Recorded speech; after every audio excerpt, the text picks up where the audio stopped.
by Zoom. There we go, that confirms it. All right. I am Deb Grasham. I'm the United States Magistrate Judge here in the District of Idaho, and I'll be serving very quickly this evening, I guess, just as your Master of Ceremonies to get things going for tonight's program. Now, for those of you joining us in person, I hope you had a wonderful time upstairs and had a little bit of a chance to mix and mingle and see some of the great folks here from the law school, from practice, from the bench, and enjoyed the food and the drinks upstairs. I see some of you brought that down here. As always, I want to thank Katie Ball for all things in terms of organization and getting us all together. So Katie, thank you so much for all of your work on this and so many other programs. You're really just a gem. I want to remind all of you who have signed up for CLE, if you haven't done so and you're here in person, make sure that you sign up on those sheets over here. If you're on Zoom and you would like to get Zoom credit, please make sure that your name on your Zoom account matches up with the information the Idaho State Bar has, so that we can make sure that we get you signed up for your credit.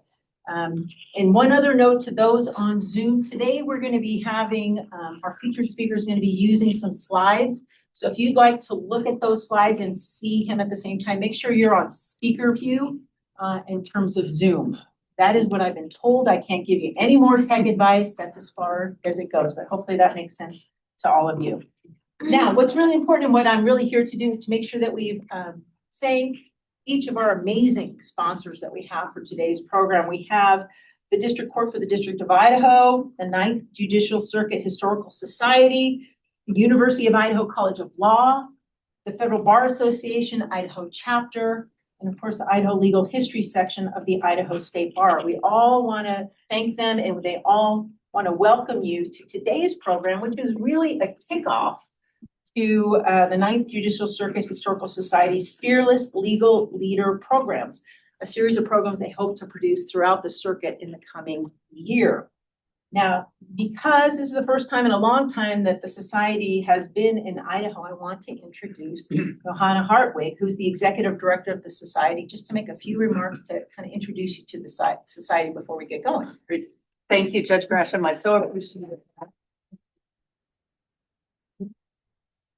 It's so wonderful to see you all here in the audience, and so wonderful to look out there and know that we have interested folks from across the 9th Circuit who are tuning in today. Now, most of you probably know this, but there might be a few law students here who don't actually know what the confines of the 9th Circuit are. So just as a quick reminder, the 9th Circuit is by far the largest appeals circuit in the country. It includes California, Oregon, Washington, Arizona, Nevada, Idaho, Montana, Alaska, Hawaii, and actually Guam and the Northern Mariana Islands. So it's a very, very huge circuit. And I'm delighted to be the executive director of the Historical Society. And we are thrilled to be here in Idaho for the first time in a very long time to put on a program together in person. The mission of the society is to preserve and share the history of the law within the 9th Circuit, and also to raise awareness of the critical role that the federal judicial branch plays within our country and within our democracy. We do that through panels and programs like this, through a wonderful journal that we have that comes out once a year. And for any of you who are interested in bankruptcy, our upcoming issue, which will come out this summer, is going to be all about bankruptcy law. And then we also record and share oral histories of judges and prominent attorneys across the circuit. And so if you're interested in more, please go to njchs.org. You can from there sign up. We have student memberships. It's very easy to get involved. We have an extraordinary board and advisory council of judges and practitioners and other folks in the legal community from across the circuit. And we have 3 of those people in the room here.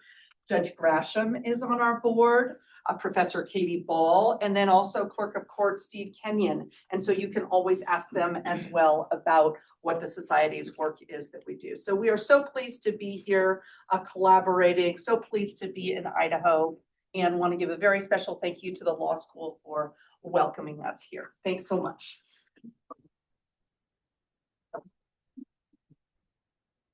Right, so for tonight's program, we've asked Dave Metcalf to introduce our featured speaker. Mr. Metcalf is retired now, but many of you know has served for many years in the federal court as a senior staff attorney with, most recently with U.S. District Judge Beelan Windmill, and prior to that, with U.S. District Judge Marion Callister. Now, literally, if you practiced in federal court in Idaho in the last 30 years, you know who Dave Metcalf is. He is affectionately known by many in our building as Super Dave or even Judge Dave. He's been around so long. He's truly a leader in our courthouse in the federal bar and someone has been looked up to for a long time. Just a quick story about Dave, and I just heard this. So all law clerks in the federal court system get what they call flags, a number. So it's LC whatever, law clerk number, whatever, and you put those with your cases. So if you have a federal case and you see an LC set next to something, you know who the law clerk is assigned to that case. My law clerks, for instance, are law clerk 22 and law clerk 23. Dave Metcalf was LC1 for many years, and I think he's still seen as LC1 in that building. Very much respected and really served with such distinction, and we are so lucky to have had him. Notably, Dave's also a great Idaho legal history buff and has shared his knowledge about various people and events in Idaho legal history, including Diamond Field Jack. If you don't know who Diamond Field Jack is or the story of that, ask Dave. He'll tell you. It's a great story. So with that, we're honored to have Dave Metcalf come up and introduce our featured speaker.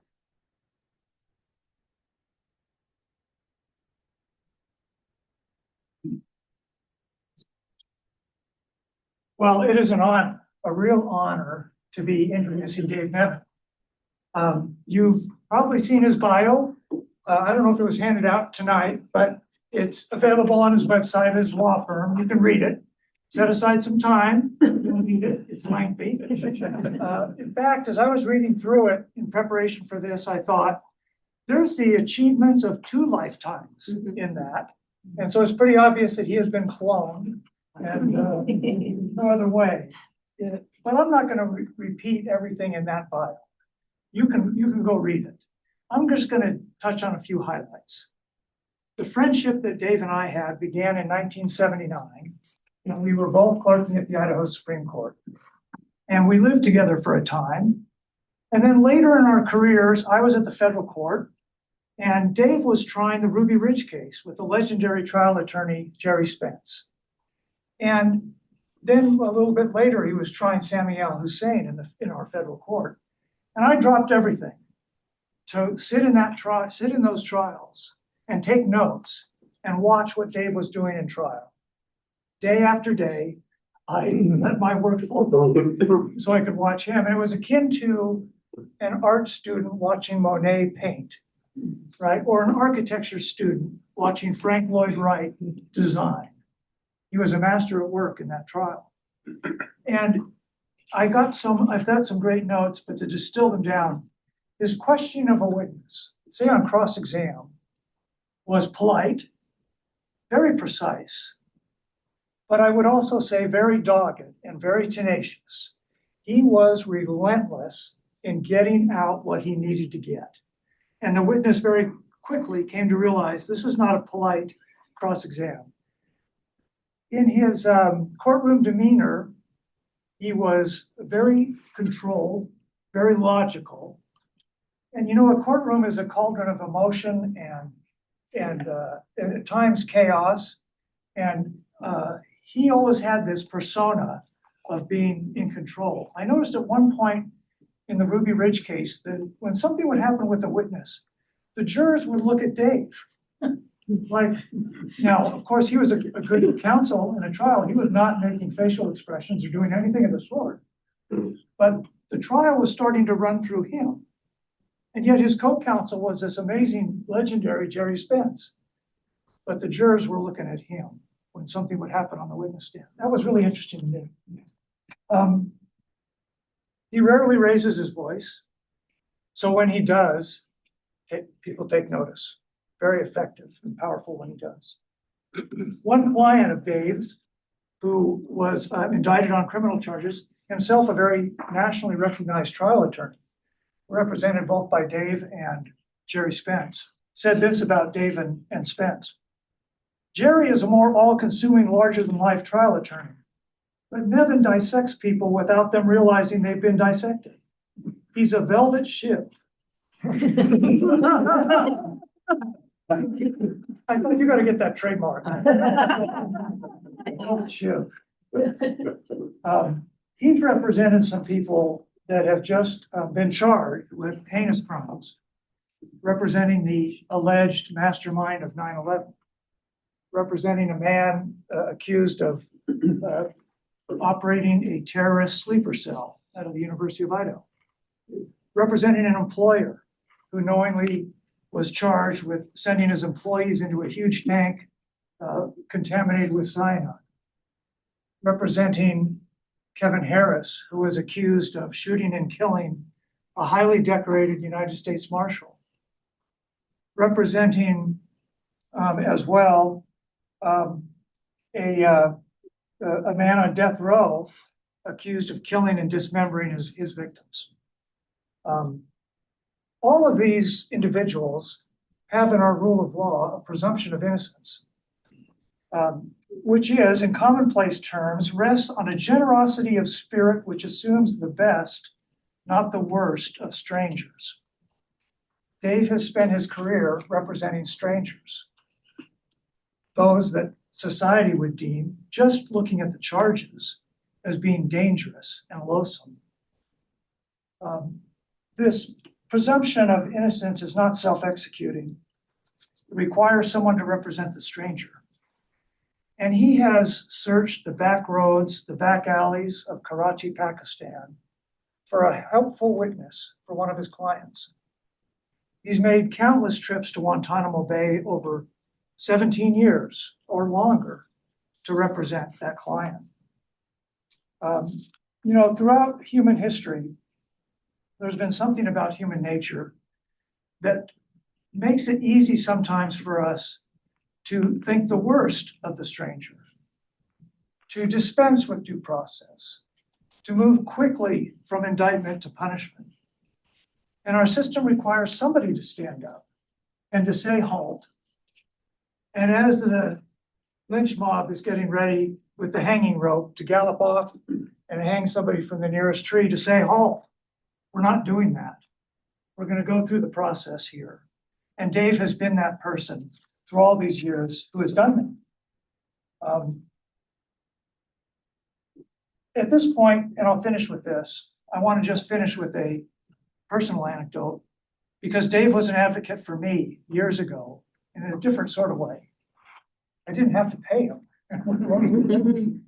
but he did advocate for me this way. 46 years ago, I was dealing with a very crucial career decision that I had to make. And Dave and I went for a bike ride down on the Greenbelt, and we talked it out. And during that ride, Dave listened to what I had to say. He supported me as we came to a decision, as we talked this thing out. He had a listening ear. He supported what I did. I made a decision that day on that bike ride, on that Greenbelt, that has benefited me through the last 46 years, rippled through time to this very day, has been one of the great decisions in my life. And it happened there because I had a dear friend. Ladies and gentlemen, I introduce to you a dear friend who has a listening ear, Dave Nevin.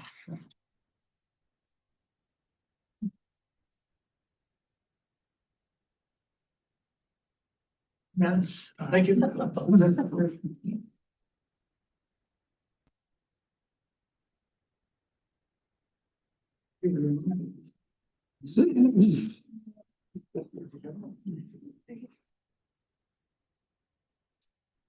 You guys hear me? Yeah. Well, I don't know what to do now. I guess I should just say thank you for that, Dave. And those of you who know Dave Metcalf know he's one of the great human beings of all time. Just a wonderful man. And has meant, it's been such a privilege to me over the years to be able to call you a friend. And I appreciate the introduction. And it makes me think that a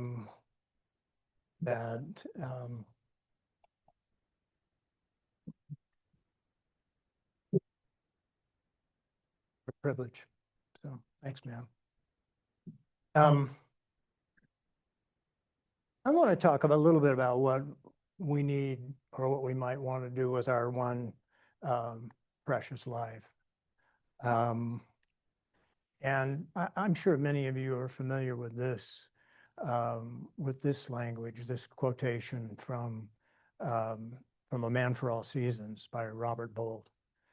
And in this exchange that goes on here, these two men are discussing the interface between morality and law, and whether there is a way that evil transcends the law. And we have this famous language attributed to Sir Thomas More that if you cut down all the laws, and Roper was just the man to do it, do you really think you could stand upright in the winds that would blow then? And that gets to the whole issue of the presumption of innocence, the beauty of the Constitution, the glory of it, really. I think what I'm going to do, I'm going to talk about three separate kind of cases or situations over time, going back about 100 years, from the late 1890s to the early 1990s. And what I'm going to do is a brief examination of several lawyers who are standing upright in the winds that blow, you might say, when the rule of law is pressured by outrageous events and a demand for an outcome that everybody knows is right.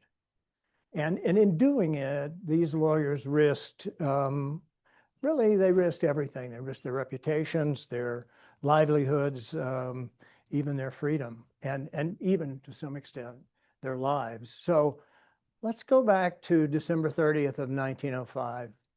And this man, Frank Steunenberg, he's the third governor of the state of Idaho, elected in the election of 1896, and he served until through the election of 1900.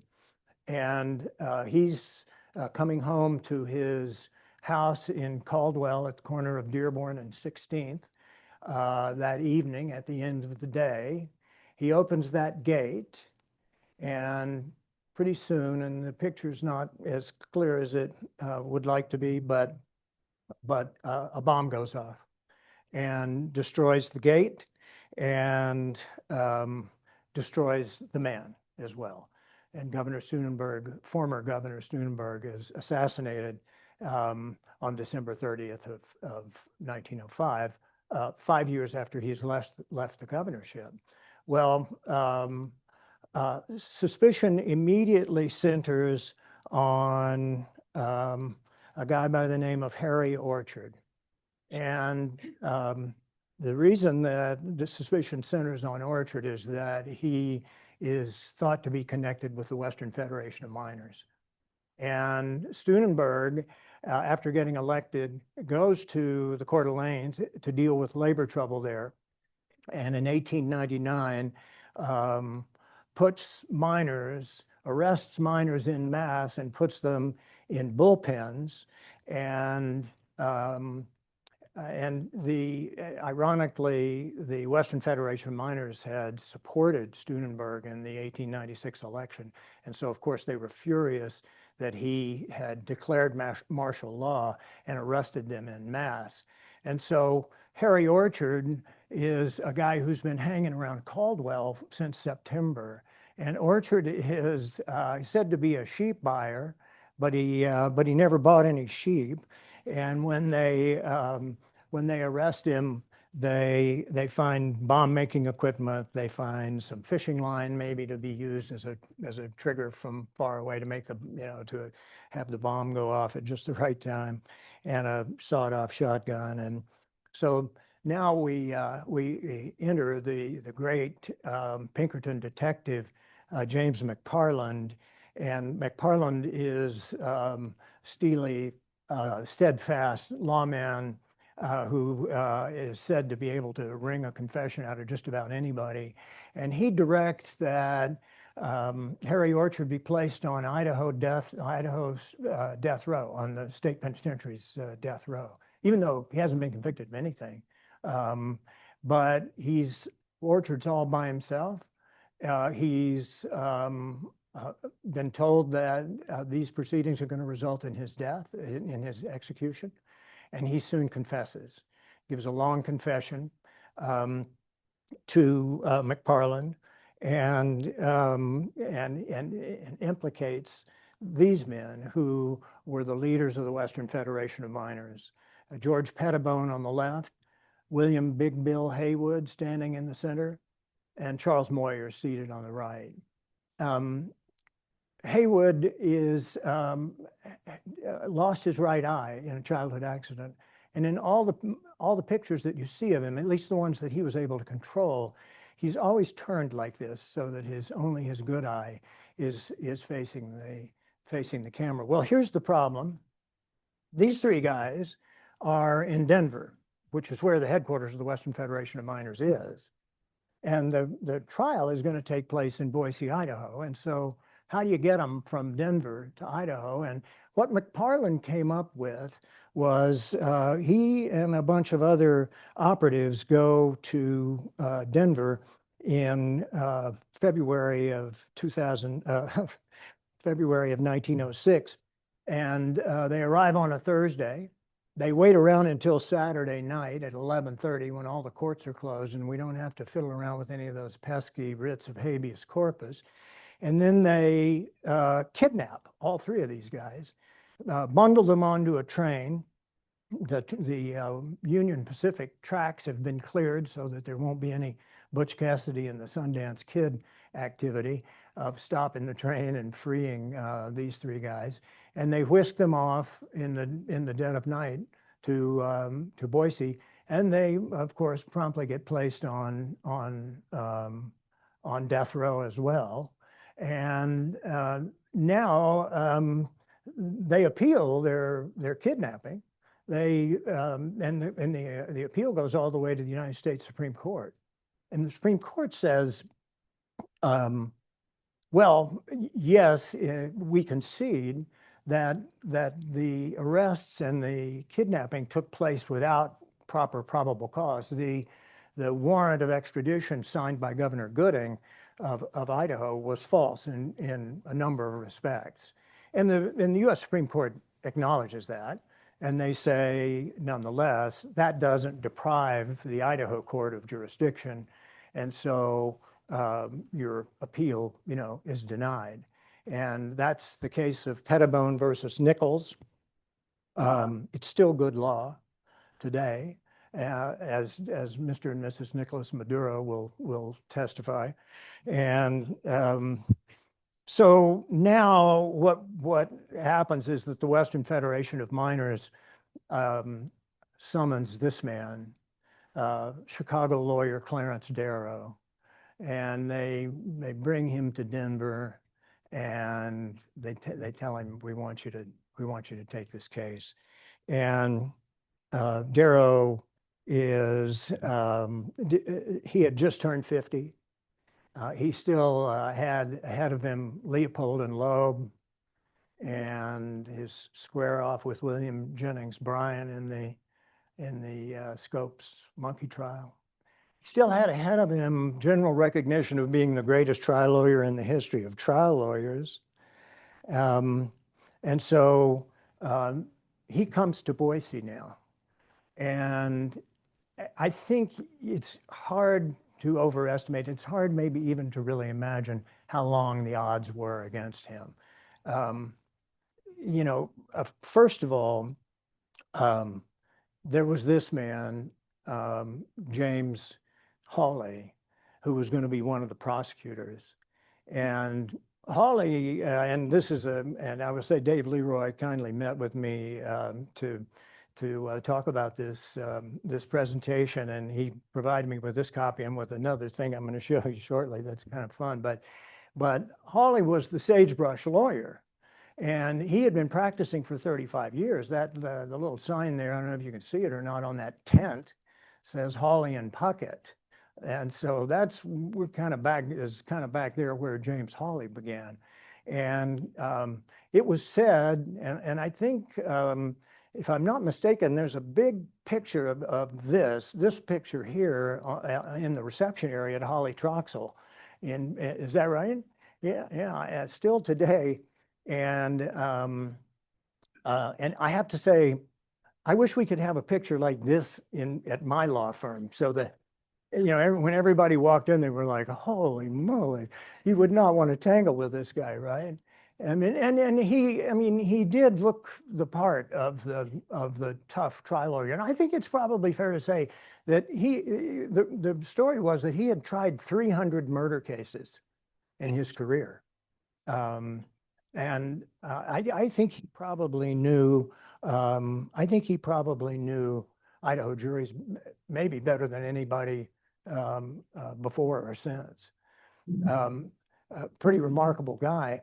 Well, as if that weren't enough, his co-counsel in prosecution was this guy who goes by the name of William Bora, and he is Bora is showed up in Boise in 1890.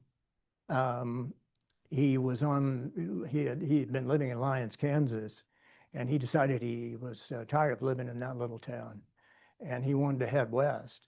And he was headed to California, and he ran into a gambler on the train, and the gambler said, "Hey, you ought to take a look at Boise, Idaho." And so he got off on the Oregon Short Line and came to Nampa, and then took came overland to Boise. He had nothing at that point. He didn't have any money. He didn't know anybody except this gambler. And here's what he had. And thanks again to Dave Leroy. He's carrying this letter, William Bora, from a lawyer that he had worked with in Lyons, Kansas, that says basically, this guy, Bill Bora, is a pretty good guy. And so, you know, treat him with, you know, help him out when you can. That's it. That's what he had. And so in 2 years, he's the state chair of the Republican Party for Idaho. In 5 years, he's married the governor's daughter. And it ain't gonna be long before he becomes the Lion of Idaho, one of the great US senators of all time, known for his oratory, known for that cool statue at the corner of 8th and Bannock in downtown Boise. Well, it wasn't just the lawyers. They had a victim who was a former governor, and a guy who was dearly loved and dearly beloved. And those cases are always so tough to defend. And they had Harry Orchard, who had turned state's evidence and was going to testify. And so we've got an eyewitness. It's going to be a hanging jury, of course. It's in Boise, Idaho. And it's the community was foursquare against Clarence Darrow. Everywhere he went, he had a bodyguard. And in fact, at the direction of Governor Gooding, the Pinkertons infiltrated his defense team and got a Pinkerton operative on the defense team who was reporting all the way to Teddy Roosevelt about what the defense was planning to do. And you know, nobody liked the Western Federation of Miners, and the mine owners were going to subscribe unlimited funds to the prosecution. They were going to help to pay for the state to prosecute Haywood, Pettibone, and Moyer. And so Darrow, you know, in what you might say was kind of an understatement, says, I would just as soon not do this. But he comes to the conclusion that he really kind of has to do it because I presume they're trying to railroad these fellows because they want to get rid of them. So one little thing has to happen first before the trial begins, before the action begins, and actually that appeal to the U.S. Supreme Court ended up consuming most of 1906. That decision came down late in 1906, and so in those days, and it's true today as well, you can't have a conviction based only on the testimony of a co-conspirator. You have to corroborate that testimony. And what the prosecution had for corroboration was this guy, Steve Adams. This is a whole sort of separate story all in itself that we could go on for another hour or so about. The sort of short story is that Adams was thought to be someone who could provide that corroboration, but he refused to do it. And he denied that he had had anything to do with this plot. And so the prosecution took him out of the Idaho State Penitentiary and took him north to Wallace and prosecuted him on what was probably a trumped up murder charge related to 1904, to a claim jumper in 1904 who had been murdered up in the Coeur d'Alenes. And so Darrow, of course, follows Adams up to Wallace, tries the murder case in Wallace, tries it to a hung jury, and by then there's no time for the prosecution to completely tighten the screws down on Steve Adams, and he never takes the witness stand for corroboration. And that it turns out to be a really significant moment in the trial. So the trial starts in most of May, picking the jury, and they put the jurors up in a house across the street and hired a cook to take care of them while the trial was going on. The trial itself begins on June the 4th of 1907. The courtroom is so crowded with people that's Judge Fremont Wood at the bench. That's the jurors sitting in front of him. The courtroom is so full of spectators that the spectators are allowed to sit inside the well of the court just so that everybody can be accommodated. Here's Clarence Darrow, and with a number 2 above the head over there is Haywood. The defense calls 100 witnesses. It's thought that there were 54 reporters from various news outlets around the country. They sports stars, actors, entertainers. Ethel Barrymore stopped by. Here's Harry Orchard takes the witness stand and testifies. The picture in this, the numeral 1 there is said to be Bora. The caption indicates that the number 2 is Darrow, but I don't think that's right. But it looks like Haywood is on the witness stand up there with the number 3 right above his head. And so it could well be Bora cross-examining Haywood at that moment. And Bora said later that when he went to cross-examine Haywood, that Haywood fixed him with his one good eye. And he said it doubled me up like a jackknife. That's the Lion of Idaho getting doubled up like a jackknife, right? So Darrow's closing argument lasts 11 hours. And he pointed out how steadfast Haywood was on the witness stand. He put blame on Orchard and on the Pinkertons. And there's soaring oratory in that 11 hours. I'm not going to read it all, but what do you think of the unions? You know, he's like, these people are union guys. And he's like, yeah, okay, I'm I know they're union people. He says the unions, they've done some bad things, but they stood for human life. They stood for the father who was bound down by his task. They stood for the wife, threatened to be taken from the home to work by his side. And they stood for the little child who was taken to work in their places that the rich could grow richer still. Oh, man, that's good stuff.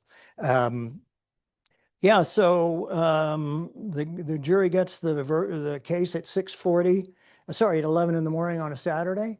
They deliberate all night. They come back at 6:40 in the morning with a verdict.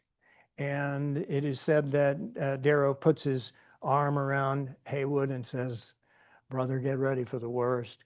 And but of course the jury returns a not guilty verdict. And so it's interesting. Afterwards, the judge said he'd seriously considered dismissing the case when the prosecution rested, what we would call a Rule 29 motion today.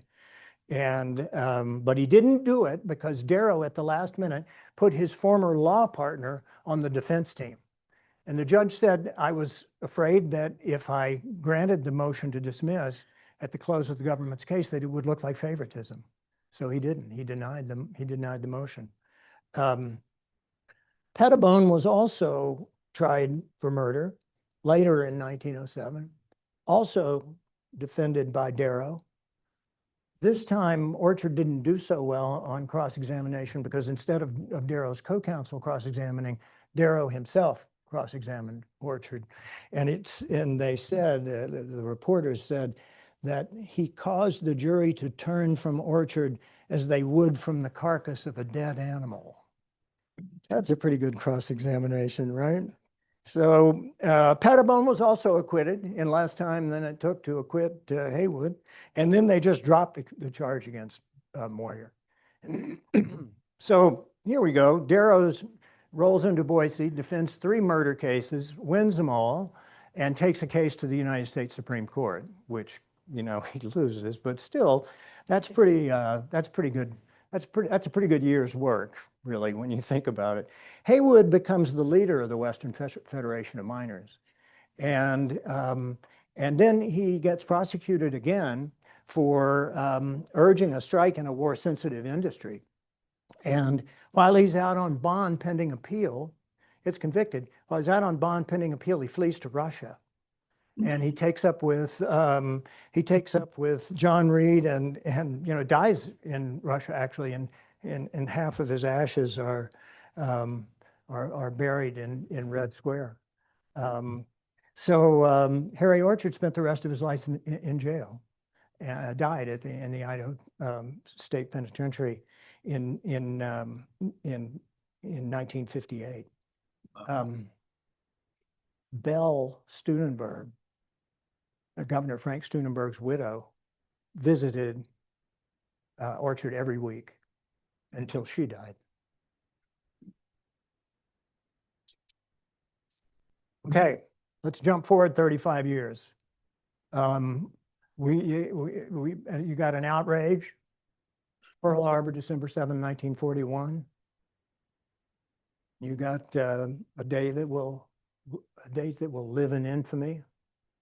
You got President Roosevelt signing Executive Order 9066, which required all persons of Japanese ancestry to move from California and the western halves of Oregon and Washington inland, and required them to go into incarceration, into internment camps. The people were literally packed onto trains and taken away, loaded into the back of trucks and taken away. Their businesses were seized and lost. They sold it at forced, at yard sale prices. This is a photograph that Dorothea Lange took. New owners are the Americans, quote unquote. And they got put in internment camps all over the West.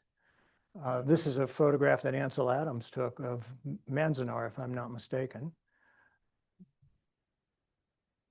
This is Puyallup, Washington. There was an internment site there as well. We had one in Idaho at Minidoka, a big one. There were a total of 126,000 Japanese Americans were interned during these 3 years. And 13,000 of them here at Minidoka.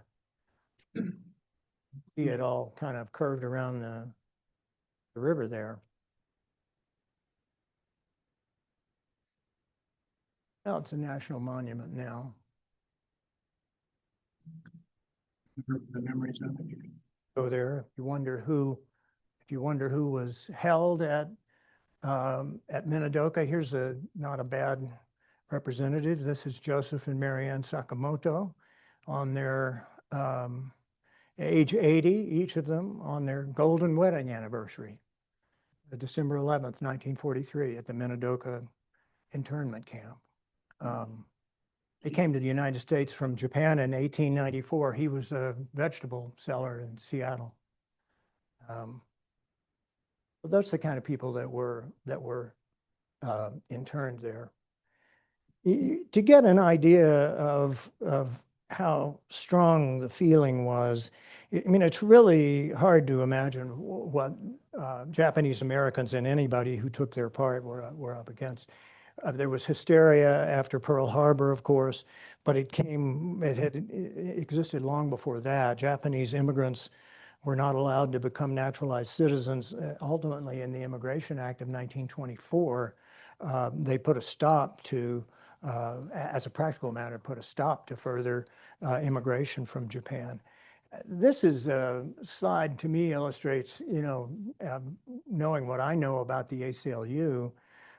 Even the ACLU, the national ACLU, wanted not to rock Roosevelt's boat in this. And this is a kind of a self-confessional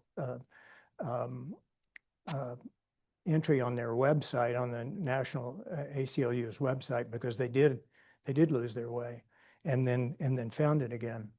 Well, here's this guy, Ernie Bessig, and Ernie is the director of the Northern California ACLU, the branch of the ACLU in Northern California. He's not having any of the Nationals' reluctance to participate in trying to guarantee Japanese Americans their rights. He goes, sees in the newspaper that this man, Fred Korematsu, has been arrested and is being held in the jail in Oakland. And he goes to Oakland, and he finds Fred there, and he says, "Look, I'll represent you." And Fred thought, how will you represent me? What does this mean? But he said, I could see this guy was sticking his neck out for me. And so he agrees for Ernie to represent him. Korematsu was a 22-year-old welder who lived in Oakland, and he had refused to report for removal from the West Coast. Bessig is not a trial lawyer, or at least at that time is not a trial lawyer. So he enlists Wayne Collins, who's a San Francisco lawyer also, to take over the Korematsu case. And Collins becomes a leader in representing Japanese Americans. He and there were many disputes and matters that in ways in which Japanese Americans were harmed, apart from being put into incarceration settings. And Collins became a leader in representing them in all those settings. But he took Korematsu's case all the way to the U.S. Supreme Court with the assistance of other lawyers, of course. But he was, and I have to say, I had the good fortune of being able to consult with Lorraine Banai, who's a retired law professor at the University of Seattle. And Lorraine uh, told me that Collins is a little bit of a loose cannon, but he was extremely passionate.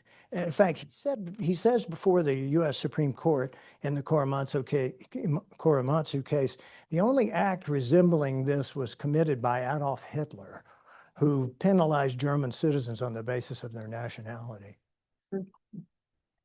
Also, James Purcell, a lawyer in San Francisco. Purcell's father had been a guard at Folsom Prison, and the family had grew up on the prison grounds, and Purcell had a lifelong interest in liberty as a result. And so he finds this woman, Mitsuye Indo, and she was very carefully chosen. She'd never been to Japan. She spoke no Japanese. She was a Christian, and she had a brother who was in the U.S. Army. And Purcell says, look, let's challenge the indefinite detention of admittedly loyal American citizens, and let's see where we get with that. And she agrees to do that. And so now we get Abraham Lincoln Weir, known as AL. And he represents Minoru Yasui. And Minoru Yasui is a young lawyer who'd gotten a law degree in 1939 at the U of O. And he went out and looked to challenge the curfew orders. In fact, he took a copy of the curfew order, went out on the streets of Portland and said, found a cop and said, okay, I'm Japanese, here's the order, arrest me. And the cop, I gather, told him, dude, move along. And but he goes down to the precinct and they agree to arrest him there. Much the same could be said maybe of this guy, Arthur Barnett. He's in the back of this picture, in the back row with the white hair, a lawyer, again from Portland, and he takes on the representation of the man who's in the front in this picture, Gordon Hirabayashi, and this is what Gordon looked like back in the day. And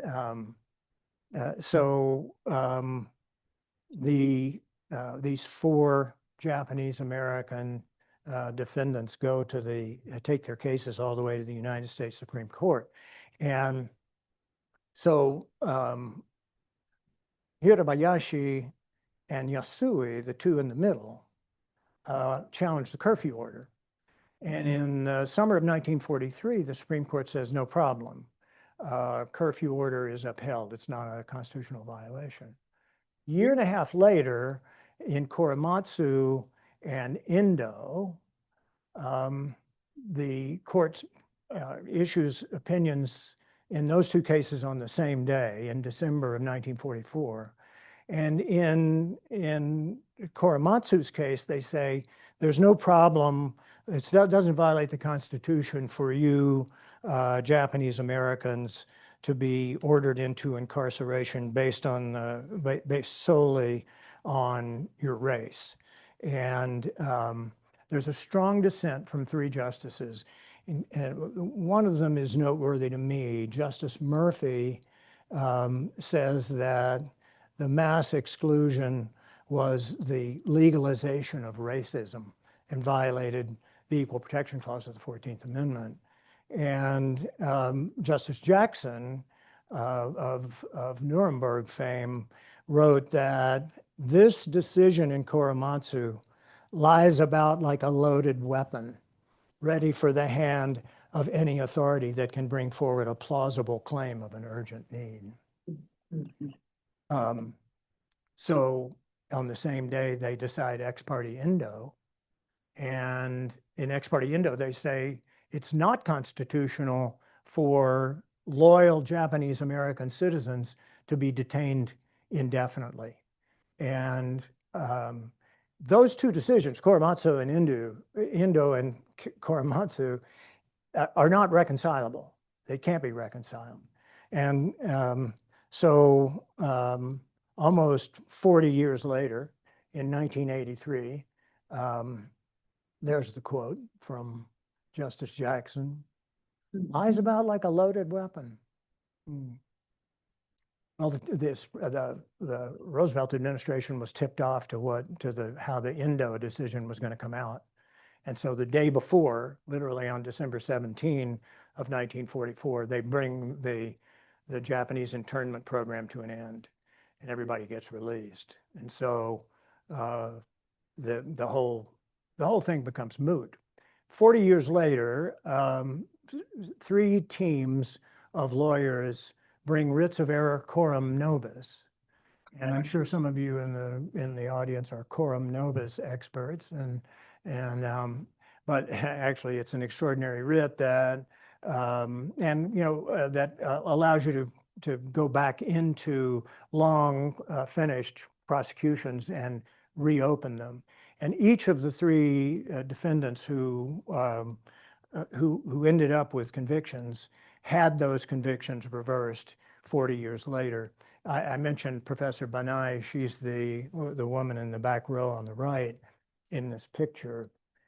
What these teams found was that the materials that were, including the materials that were submitted to the Supreme Court in support of internment, were false in numerous respects. And this is actually a really excellent documentary that talks about it in some detail.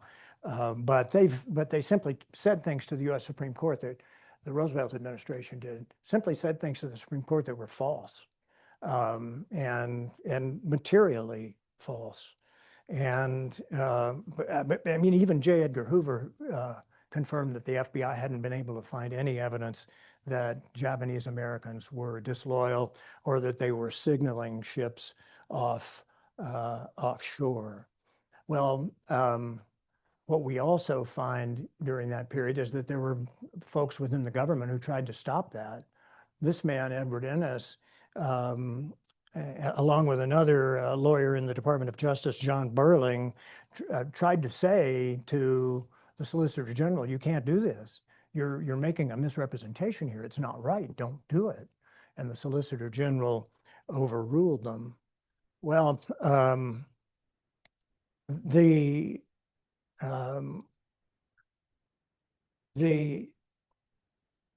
Korematsu decision did lie around like a loaded gun for quite a while. And if you're wondering who might have been interested in picking it up, you don't have to look any further than the Muslim ban that President Trump tried to put into place during his first term. And Chief Justice Roberts wrote at that time in the Muslim ban case, Korematsu was gravely wrong the day it was decided. It's been overruled in the court of history, and to be clear, has no place in the law under the Constitution. And there had been a fair amount of doubt about whether it stood in any way as reliable precedent, and the Chief Justice made it pretty clear that it no longer does. The Judge Mary Schroeder, who handled the Ninth Circuit case in Gordon Hirabayashi's case, the writ of error coram nobis, wrote a very moving article in which she says she thinks Gordon Hirabayashi was the only true hero she'd ever known. On January 15th of 1998, President Clinton awarded Fred Korematsu the Presidential Medal of Freedom. January 30th is now Fred Korematsu Day. There's also a Minoru Yasui Day in Oregon. And the prison camp where Gordon Hirabayashi was incarcerated after he lost at the U.S. Supreme Court is now referred to as the Gordon Hirabayashi Recreation Site. Yeah. Rachel Maddow's got a podcast, and Ernie Bessig said that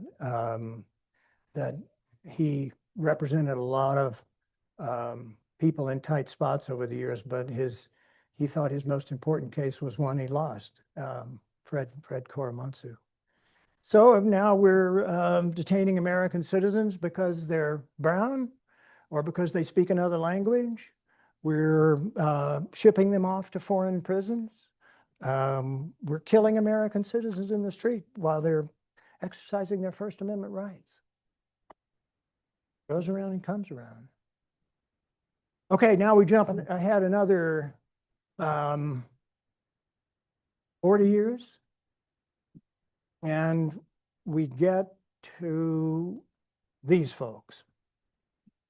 The Order and the Aryan Nations. And the Order was a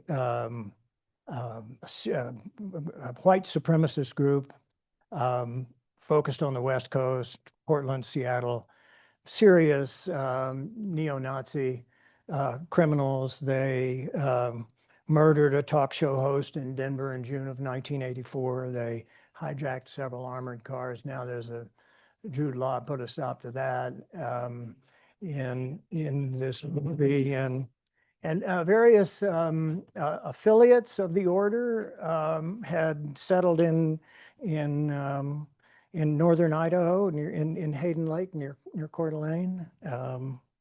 They had quite a little compound there. They had this bizarre guy, Richard Butler, kind of running the show. These guys were, you know what they were about. Yeah, so ugly criminals, a message of hatred, bent on killing and terror. They wanted to establish a whites-only United States of America.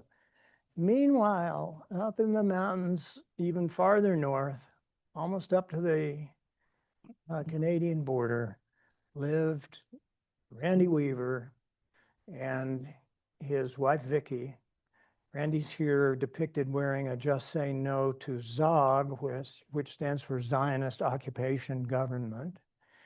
And he lived with his wife and family in this little cabin up on Ruby Ridge. And there was a decidedly Christian nationalist, messianic kind of flavor to the whole thing. So the Bureau of Alcohol, Tobacco, and Firearms, they were investigating the Aryan Nations compound in Hayden Lake. And they thought, okay, well, this Randy Weaver is a guy that might be able to help us. So they go to Weaver and they tell him, look, I know you're living hand to mouth up here, but you can saw off a shotgun. Just go down to the hardware store and buy a shotgun and saw off the blade right here. No, you want to make it this short, and you can sell that thing for $300 just about anywhere. And so Weaver does it. And when he saws it off, they arrest him. And because he sawed it off to just the right length so that it's a 20-year felony to manufacture a sawed-off shotgun. And they go to him and they say, look, we're going to make life pretty miserable for you with this prosecution, but if you would just cooperate with us and kind of go do a little undercover work at the Aryan Nations compound and tell us what you find out, this could all go away very peacefully. And Weaver says, no, I'm not doing that. And so they arrest him in January of '91 at the Kootenai County Sheriff's Office, and they take him to court, to federal court in Coeur d'Alene, and he's released on bond, but he's released on bond with the condition that his house is to be collateral for his bond. So they're telling him, if you don't show up for trial, we could take your house and we could take that little plot of land that you have up there as well. And so what happens, and I think this is a genuine error. I mean, I spent enough time talking to the guy about it directly. I think it was a genuine error, but his pretrial services officer sent him a notice that he had to be in court on a particular day. And it was a different day from the day that the judge had told him when he released him. And Weaver thought, oh, I get what's going on here. They want to have me fail to appear so they can take my cabin and my land. And so Weaver says, I'm not going to court. And he hunkers down in his cabin on Ruby Ridge and refuses to leave. And a family friend by the name of Kevin Harris helps out by bringing up food and water and generally kind of acting as a liaison to the real world. But Randy doesn't move from there. And so the Marshal Service makes really kind of incredible efforts to try to arrest him. They prowl around in the woods surrounding the cabin. They set up long-range surveillance cameras. This is you can see Sarah Weaver, Randy's daughter, is on the left. She's not immediately visible. The black shirt guy is Kevin Harris, and the blue shorts on the right are Sammy Weaver, and the 12-year-old son of Randy and Vicky. And the dog, the yellow lab, Stryker, is on the ground standing behind Kevin Harris. So they buy land next to Weaver's cabin, and they have a deputy U.S. Marshal like in a flannel shirt, go up there and be a guy who's going to build a cabin and kind of get off the grid, wants to befriend Weaver, going to try to figure out how to arrest him. They follow the activities of the family through these long-range cameras. And then on August the 21st of 1992, they send a team of 3 deputy U.S. Marshals, heavily armed, one of them with a silenced 9mm assault rifle. And these guys are now prowling the woods, getting ready to make an effort to arrest or to do something. It's not entirely clear what. But they encounter the family in the woods, and there's a shootout that occurs. The first thing that happens is one of the deputy U.S. Marshals shoots Stryker, and Sammy Weaver has a gun. He shoots back. And in the firefight that follows, this man, William Deacon, is killed. And he is a highly decorated, highly regarded, by all accounts, a really good guy who gets killed in this firefight. And so in this firefight gets killed Sammy Weaver, age 12. Autopsy revealed that he had a bullet wound in one of his arms and also a bullet wound that killed him in his back as he was running away from the scene of this shootout. And so quite rightly, an officer being killed in the line of duty provokes a huge response from law enforcement. The National Guard is called out. And within hours, the FBI's hostage rescue team is in the air from suburban Manassas, Virginia, suburban DC, standing shoot to kill rules of engagement. And relying on those rules that were illegal, as we'll see in a minute, the snipers perched up on the surrounding hills have a shot at Randy Weaver, and they take it. And it doesn't connect. It wounds him, but it doesn't kill him. And he runs for the cabin, and his wife, Vicky, is holding the door open to the cabin, waving them in. And as they pass through the door, the sniper shoots again, and his shot goes through the glass panes in the door and kills Vicky Weaver where she's standing with Babe in arms, and the bullet flies through her and hits Kevin Harris. So this has now become a situation, right?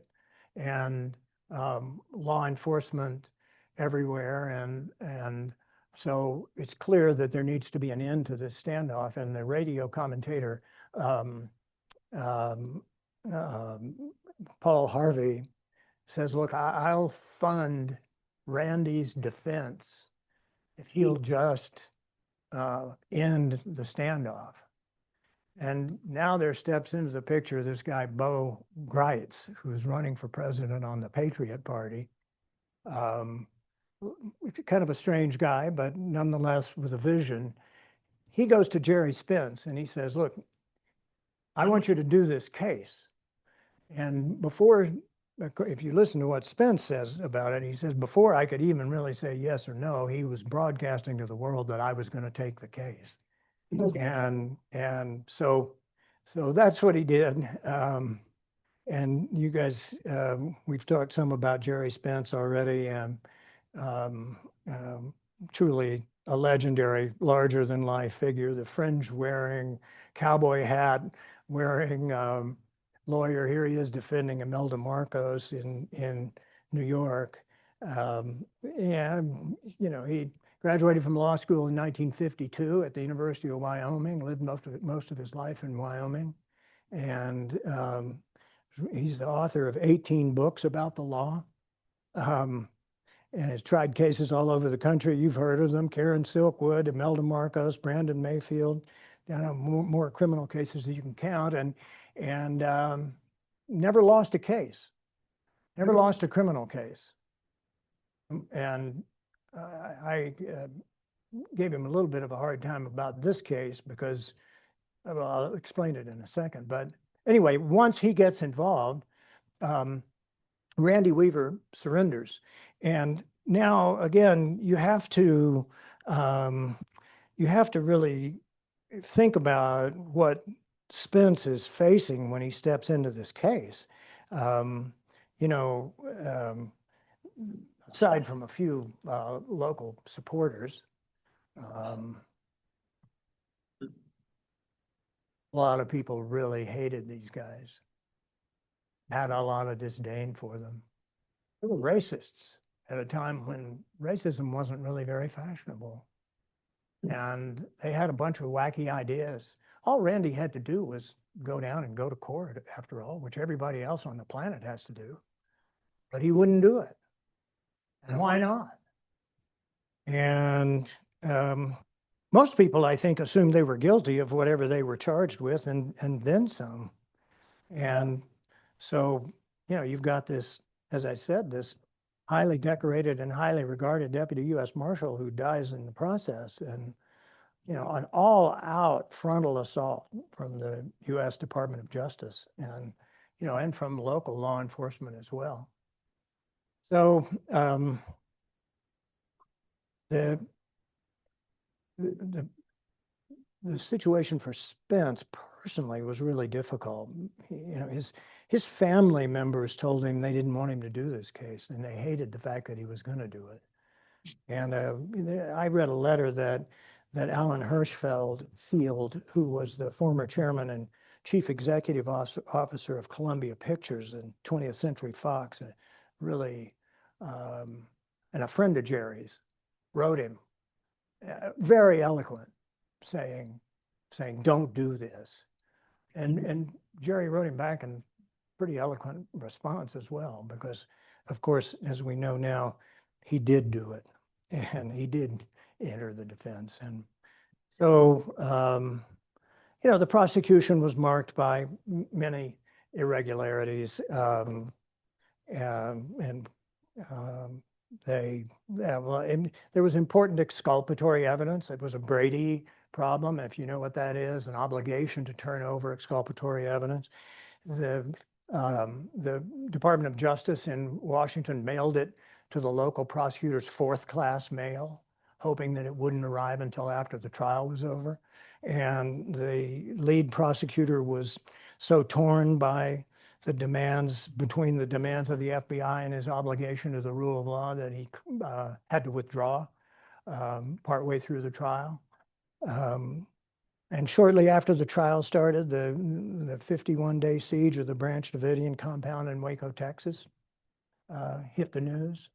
And that's not the greatest thing to have for your jury to be looking at when they go home in the evening. And in the United States versus Randy Weaver case. And both Randy Weaver and Kevin Harris rested their own cases without calling a single witness. And I can assure you that was a tense moment. And but at the end of the day, the jury acquits Kevin Harris of everything, acquits Randy Weaver of everything except failing to appear, including they acquit him of the shotgun offense, which and his argument was that he had been entrapped, and the jury acquitted him of that charge. And but you know, as I say, Kevin Harris walked out the front door, as we like to say. So Randy Weaver and Gerry Spence got called before Congress to testify, and gave a long testimony in front of the Senate Judiciary Committee. That's a big mock-up that the government made for the trial of the whole Ruby Ridge compound, depicting, you know, in miniature the entire lay of the land.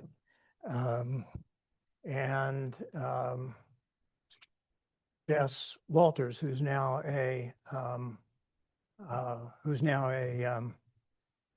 best-selling author, was working for the for the Spokesman Review at the time, and he wrote a book about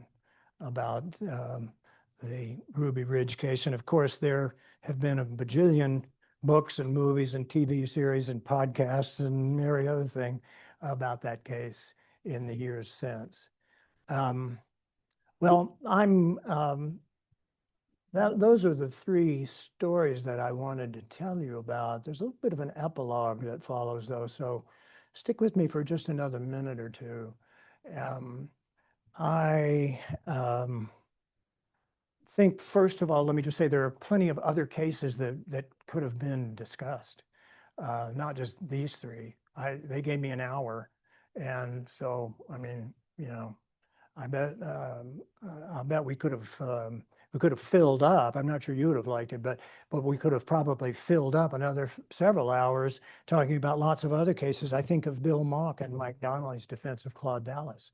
I think of Ann Taylor and Elisa Massoth's defense of Brian Koberger. And I think of Nicole Owen and Heidi Johnson and Melissa Winberg, our great federal defenders, who and all the work they did on the January 6 riots. I think of Brian Elkins beating on the Blaine County Sheriff's Office door at night to try to get together with Mitch Odiaga when that awful drive-by shooting occurred up in Ketchum. And we've got lawyers all over the place who are doing this kind of powerful work. Jim Seeby in Moscow and Doug Nelson up in Blaine County. And I hope you don't think I only see heroism in criminal cases. I think of Liz Brandt and Monica Shortman, law professors at this law school, not this one, but the one up in Moscow, who essentially set up a clinic when for Saudi Arabian and for Middle Eastern students at the time that Sami al-Hussein was arrested and on suspicion of terrorism up there. And they rounded up all the kids at school whose names began with AL hyphen. I mean, literally, they had a student list that we received in discovery that they had highlighted all the ones that began with AL. And they were rounding them up. And Liz and Monica stepped up and put together an impromptu legal clinic. So I think about Howard Beledov's work in Martin versus Boise, or Jeff D., or and lots of other things. And you've worked with Eric Johnson a lot, and Laird Lucas is here, leading environmental lawyer in the country, operating with Advocates for the West here. Maria Andrade in immigration, Richie Epping and Megan Herigfeld and David DeRoyne are here, and at the Rest Collective doing amazing work. And I think Jack Van Valkenburg signed up. There still is an Idaho ACLU that's doing terrific work. So I think these lawyers and these cases and many others illustrate the truth of the aspirational language in the preamble to the Idaho Rules of Professional Conduct. It starts off good and then it gets better. So just listen to this. Lawyers have a special responsibility for the quality of justice. It's not just the quality of justice. An independent legal profession is an important force in preserving government under law. Government under law. And it doesn't stop there either, because it goes on to say that lawyers play a vital role in the preservation of society. Wow. Well, there are many troubling aspects of our present day politics that are within the remit of lawyers. Look, there are mass disinformation campaigns, just flat out lying to our faces. And there's politicized law enforcement, prosecuting political enemies. We've got police state tactics. I already talked a little bit about that, but you can see in a way that ICE is like a roving thug force, bigger budget than the military budgets of all but 15 countries. Looming threats to election integrity. I guess if you have a wealthy client who needs a pardon, you've got somewhere to go, you know. And I think that's not, I mean, I say it that way somewhat as a joke, but, you know, for a profession charged with the preservation of society, I would say there are alarm bells ringing all around us right now. Well, let me tell you a little story, and I'll do it quickly. I'll give you my word.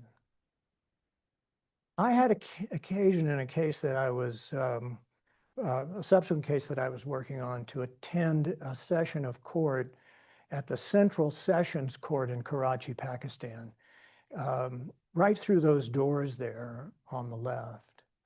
And after the court session was over, we repaired to the law library.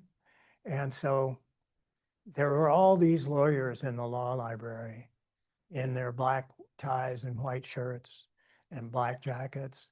And they were all, they had just gotten through with something pretty exceptional that they had done. And they all met, they all circled around us, and we all kind of had a conversation about what their lives were like. Well, here's what happened. 4 or 5 years before, the Pervez Musharraf, who was the president of Pakistan at the time, got rid of this guy, Iftikhar Chaudhry, who was the Chief Justice of the Pakistan Supreme Court. And the lawyers of the day, back 4 or 5 years ago, the lawyers of the day weren't having any of that.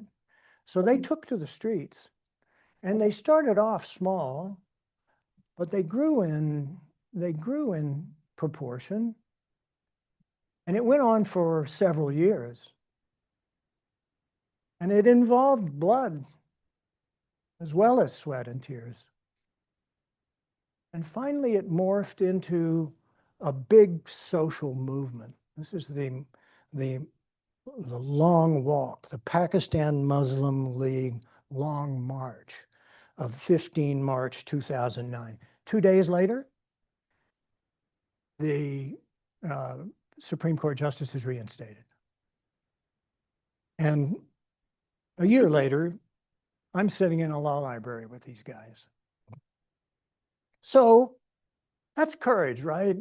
I mean, you look around at that and you think that's courage. And I think you can also ask, would we do that? And would we take to the streets like that and shed blood and turn it into a mass movement? You can look around today and I think you can see that courage, you would be forgiven for thinking that courage is in short supply these days.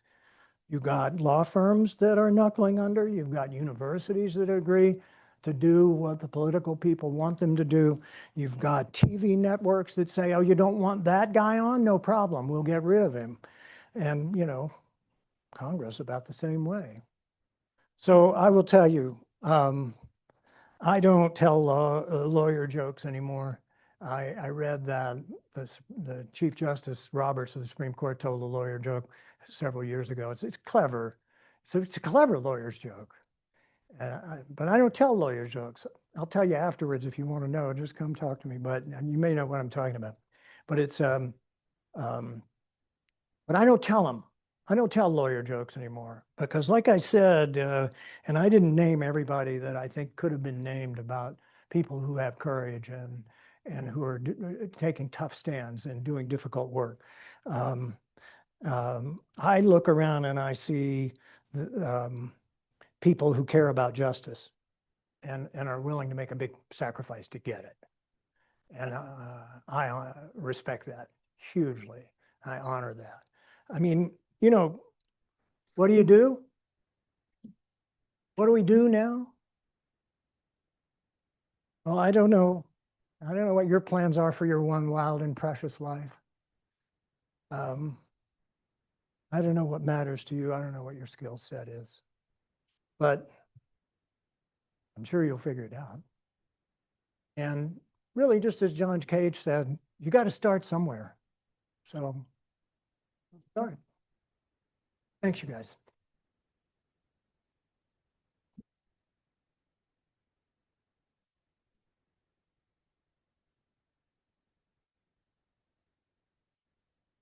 Thank you to David Nevin. I mean, he's talking about other fearless legal leaders. He is clearly an example that we can all really learn from and be admired of.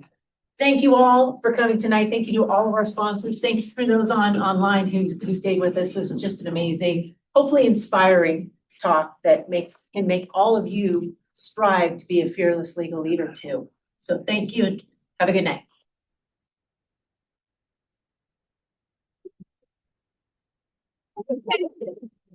Another. You guys.